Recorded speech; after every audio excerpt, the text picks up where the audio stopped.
Okay, so welcome back.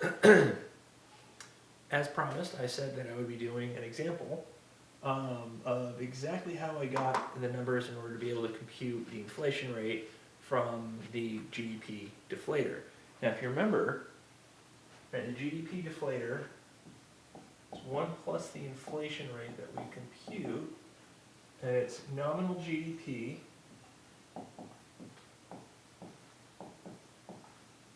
over real GDP. All right, so how do we do this? Well, over here, I've computed nominal GDP for both 2024 and 2025 from the example in chapter 2 that I gave like 2 or 3 lectures ago.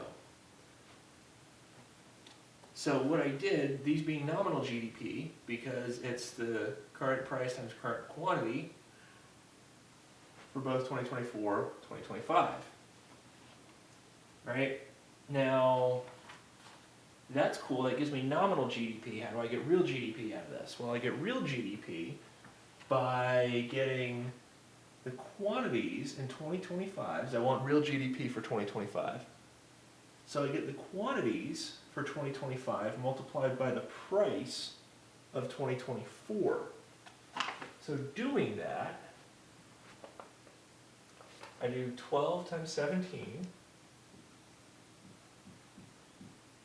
To get my real GDP, I do 12 times 17 plus 3 times 51, 6 times 80, 5 times 12, 15 times 19, 7 times 10, plus 10 times 66.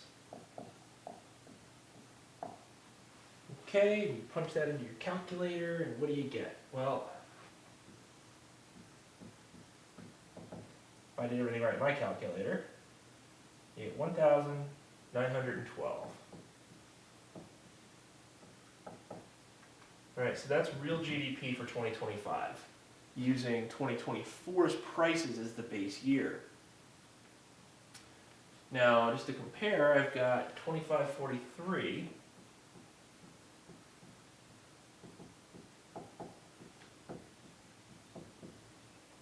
For my nominal GDP.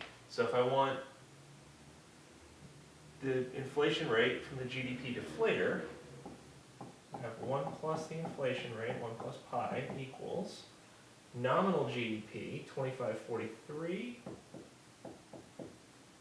divided by real GDP, 1,912, and that gives me 1.33. Right, but that's 1 plus the inflation rate equals 1.33.